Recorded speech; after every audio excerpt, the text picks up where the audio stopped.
Today I'm at the causeway on the island of Mersea in Essex, and this causeway is famous in history as perhaps having the longest serving ghost. The island is reputedly haunted in various parts by that of a Roman soldier, and its most frequent appearances have been late at night on the causeway. Sometimes he's seen only in half body form, other times he's appeared in front of traffic. But whatever the occasions that have happened here, the Roman Legionnaire is the most persistent ghost in history. The story, or the legend of the ghost, is allegedly linked by rumour and superstition, I suspect, to a barrow that was discovered at the turn of the last century. And here is the barrow, which is allegedly associated with that of the Roman Legionnaire. The only connection between him and the remains of those they found inside in a dig which took place about 100 years ago was the fact that the remains were Roman. But this type of tumulus is very, very Saxon. So it's a crossover of two different cultures, I think, here. During the Roman period, Mersea Island had a very uniquely mild climate. It was great for growing grapes, making wine, and it served as a retirement home for many Roman legionnaires, some who were unwilling to return back to Rome, or others who simply enjoyed the lifestyle and the country they were living in and decided to finish their days here. Was the Roman Legionnaire one of those people? So many stories, so many traditions, so many rumours, but no factual evidence that can connect him with this. However, what would make a fascinating investigation would be to return to the causeway one evening, say at 2 or maybe 3 o'clock in the morning, and hopefully being able to tap into any spiritual energy on that actual crossing point. I think the Roman Legionnaire deserves more exposure, and perhaps in time we will cover that on another investigation. But let me take you a bit closer and show you the actual entrance which was excavated all those years ago. You have national monuments like this, which is testament to the Romano-British rule over England all those thousands of years ago. It's open to the side there for public inspection, and yet the people entrusted with looking after the site have chosen to lock the gate. So I'm going to have to take a handheld camera and sneak over the fence and take you in a little bit closer and show you the extent of the earthworks into this particular tumulus. Okay, we're coming into the entrance. Of course the gate will be locked.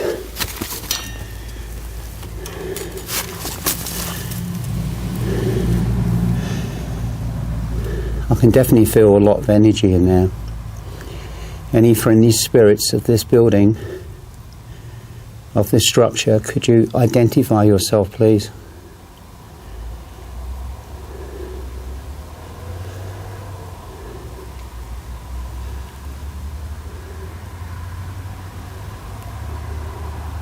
Please, could you tell me who you are?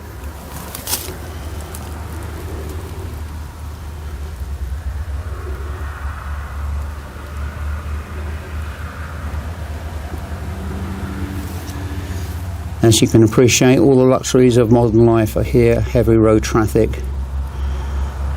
being one of those, occasionally aircraft. And here I'm looking inside an ancient barrow that predates everything on this island.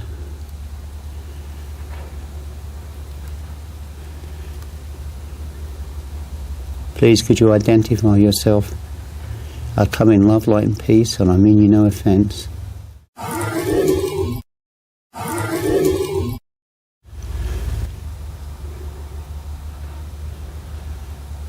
There's energy at the back of this chamber, but whether that's going to respond to the camera is another issue.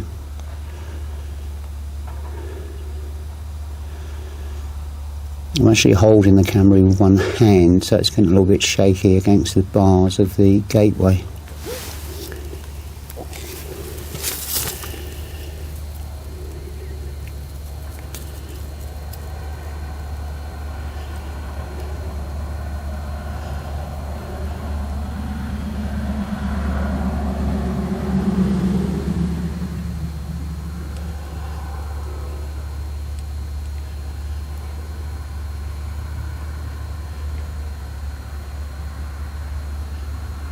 I saw a flash then at the back end of the chamber.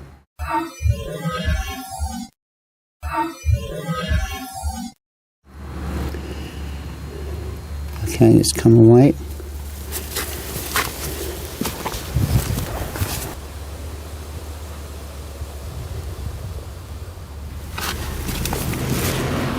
Such a shame it's all locked up. I would love to be able to explore inside that chamber and indeed the rest of the site. Unfortunately, I can't bring in my large camera because the gates are locked and there's quite a spiky fence around the site. But this is such an ancient site, and just walking around you can almost feel the energy coming off like a radiator. It's so powerful here. And again, like the causeway crossing point at night, would there be any opportunity perhaps for the appearance of the odd apparition, or perhaps the odd piece of EVP? Who knows? But certainly this is a fascinating location. Let me take you around the rest of the site.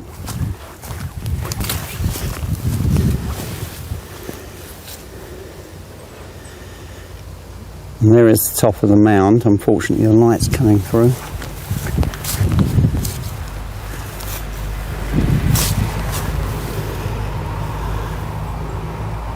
And here is the back end of the mound. As you can see, it's quite big. Must be at least 80 feet in circumference, maybe more.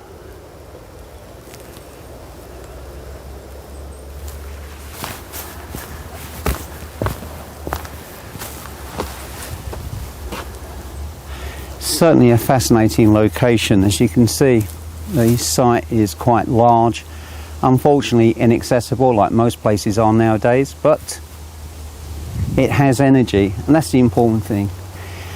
If anybody came here, are they likely to detect any type of paranormal activity? I would say yes, they would. Whether they would fall foul of the local police and the local council, I think that's a very strong and definite possibility. The fact that the whole site is literally locked and barred from public entry is perhaps a good indicator that they don't want undue attention.